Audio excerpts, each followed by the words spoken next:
Well, Jays fans, here we are. I mean, my goodness, what a crazy day it's been. Kind of saw this one coming at some point. Didn't think it was going to happen today. But the Blue Jays have traded right-handed pitcher, closer, Roberto Osuna to the Houston Astros. My initial reaction was, wow. That was my initial reaction. My next thought was, well, you know what? It kind of needed to be done. We'll get to why in a bit. Who did the Jays get back? A lot of people wondering. Well, first off, the first report that came out, Ken Giles, former closer, hothead, he had a terrible, terrible time in Houston. Yeah, he won a World Series, but he lost some games late. They benched him in the playoffs, or in the World Series. And then he had a terrible year this year, punched himself in the face, had an argument with the manager, A.J. Hinch, in July. That really signaled the end of his tenure in Houston. Now, what this does for the Jays is it gives him a new, fresh start. And for the Jays, they have a guy who can close. Now, I understand his ERA is 4.99, and he has had a terrible season. But he has the stuff to be a very good pitcher, and now he's just in a different atmosphere than he's used to as of late. Maybe the better will come out of him. He's only 27 years of age. He's still got 2 years of controllability. That's good news. Who else did the Jays get, though? And that was the first report. I heard Ken Giles, and I'm like, we better have gotten more. And the Jays did. They get 2 more pitchers. The 23rd ranked prospect in the Houston Astros organization, David Paulino. And the history on him, he's 24 years of age right now. He has had a lot of injury issues in the past few years. Had Tommy John surgery, had bone spurs. I think it was in his elbow, so it's not ankle like Tulowitzki, people. Don't need to freak out about that. And he also got done for 80 games with PEDs. I think it was last season. Now, PEDs, I mean, yeah, it's a weird thing, right? You look at Chris Colabello, guys. I mean, he had no idea he was taking anything. It was just a banned substance by the MLB, and there you go. He's out of the league. You get David Paulino, the 23rd overall prospect there. He's pitched a little bit with the Astros. He's been in AAA for a lot of time, but again, hasn't really been healthy a lot. But let's see if he can find a new way with the Blue Jays. He's only 24 years of age. He's 6'7". Interesting to see what can come out of him. But the main piece of the trade, Hector Perez, the 10th overall prospect from the Houston Astros, pitcher in AA. He's a great-looking player, 22 years of age. Again, haven't seen a lot of him this year, so it's kind of hard to get the gist of what he's all about. But there's a lot of upside when it comes to him. But I think the main thing for the Blue Jays wasn't really to get a big return. The main thing was to trade Roberto Osuna. And Atkins said I think it was like a couple weeks ago or something, that, we plan on Roberto Osuna pitching for the Blue Jays once the suspension is over. I don't think he had any remote thought of Roberto Osuna pitching again for the Blue Jays. And a lot of people probably wondering, how do I feel about the deal? Well, you know what? As much as I loved Roberto Osuna as a pitcher, he was one of the most dynamite pitchers in the game, one of the youngest dynamite pitchers in the game, youngest to 100 saves, records all over the place. There is no place for that stuff in baseball, though. And I don't care. He could apologize left and right. What's done is done. Now, I understand he has not been. He has been accused of it. It has allegedly happened. He has not been given the sentence that you did this. Bang. The court case is on the 5th of August. That's a big risk when it comes to the Houston Astros. I mean, the court case is in a week or something. And that's a big thing coming up for them. And a lot of Astro fans are not happy because they get to bring in a guy like this. And I heard on the radio today that I think it was in the springtime, one guy in the Astros organization was accused of somewhat of the same deal. However, a video did come out, and it was brutal. And you see Lance McCullers Jr. and Justin Verlander, 2 big names in the Houston Astros organization, come out and say there is no place for this in our league. Bottom line stuff like that, right? Bottom line, just saying how it's horrible and it's just atrocious. And that guy who was in AA was later released.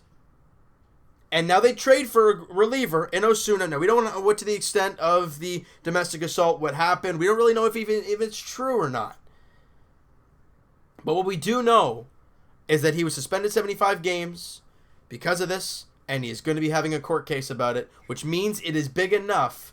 And for the Houston Astros to bring it in, how is their clubhouse going to feel about it? That's a big question mark there. How are Astro fans going to feel about it? Now, I feel like, Astro fans, once he gets in there and saves 2 or 3 games for you guys, I think you'll be fine.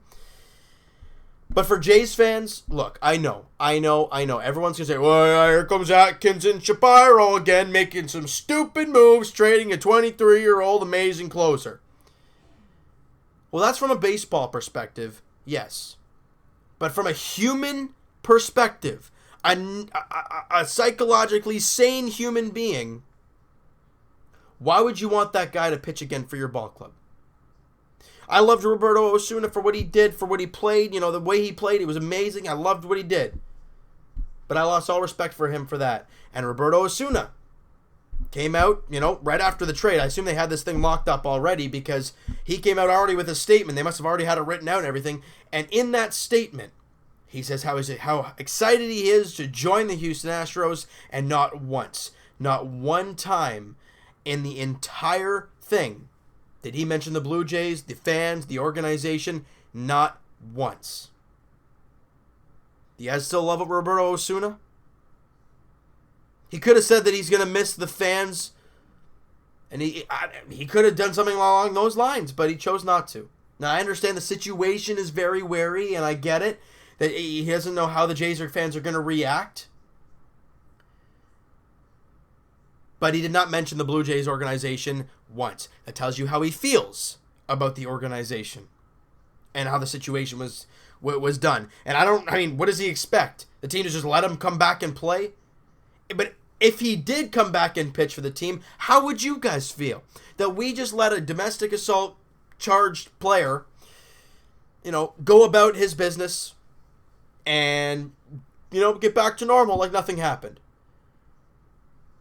Guys, if this right here, if this exact thing happened to, I'm going to throw a name out there, AA New Hampshire, John Birdie. I know he's not going to do it. I know he didn't do it. I'm just throwing a name out there because it's the first name that came to head. I don't know why it did. But what if he did something like that? What would you Jays fans want him to do? Oh, no, we want him to stay around. No, you'd probably want him released because it's not a part of the game. It's because Roberto Osuna is Roberto Osuna that we want to keep him around. And that is not the case here. It's a humanly thing. It's the thing that had to happen here was to trade. I think the Jays did the right move. And to be honest, for a team that needed to trade this guy and needed to get him away from the organization, they had a pretty darn good return. And you had the 10th overall prospect, the 23rd overall prospect, which is kind of hit or miss right now because he's been really not healthy at all. And you got Ken Giles, who has still a couple of years of controllability. What happens? I know we're in the full-on rebuild and stuff. Let's say he does a great end of the season, goes into next year, and that's that. He could have a great season next year, and then boom, you trade him and you actually get something back. Or you keep him around, depending on the situation and how things all work out. And if he does a terrible time in the Blue Jays for the rest of the season, the next couple months or so, you release him. You have the option to. It's no risk for Ken Giles for the Jays. It's a low risk, it's a very high reward situation for Giles. The two pitching prospects are very good to come back. But guys, I really wanted to hammer home to you guys. I know.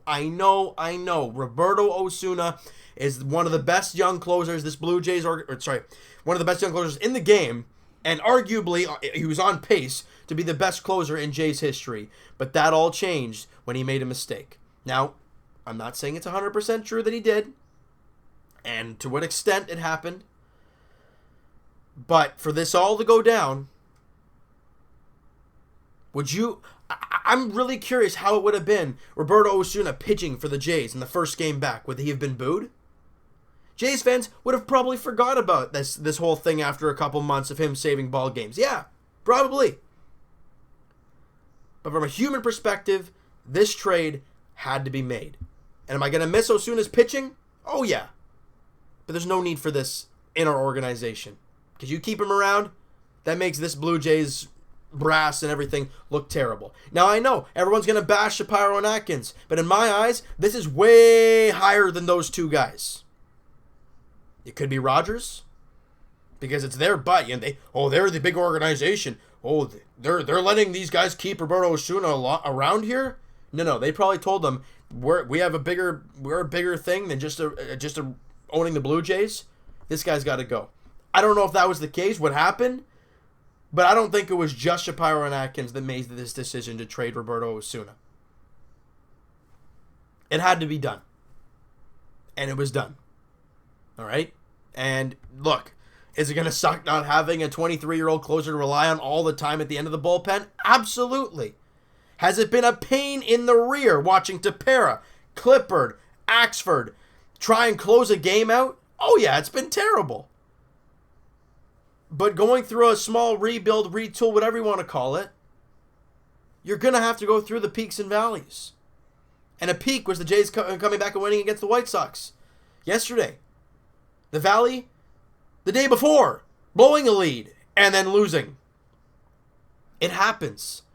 To a team that's trying to rebuild, you're going to go through good games. You're going to go through bad games. You got to get your young talent. I know Roberto Osuna is very young. I know David Paulino, the guy we got in return, is older than Osuna. But the situation that occurred, it had to be done. It had to be addressed, and it was. All right? This is not the only video I expect to make with you guys. I mean, okay, so I get an update here. Toronto reportedly decided after the domestic violence ban that Osuna would not pitch again for the MLB club. So bottom line, when this all went down, not once did the Blue Jays think that he was going to be pitching again for the Toronto Blue Jays. He pitched for the organization in Buffalo, but that was it. So there you go. There you have it, folks. Take it for what it is. Your opinion is your opinion. I gave you my opinion. You guys still hate it because Shapiro and Atkins made the deal? Fine by me. But if you look at it from a human perspective, you will know this trade had to be made. All right? And they didn't get a bad return back. They got a top 10 prospect in the organization, in the Astros organization, 23rd overall prospect, and a closer that'll probably help you this year because he's probably going to be more reliable. And in my eyes, at least he's probably going to get a shot than Tyler Clippard, John Axford, and Ryan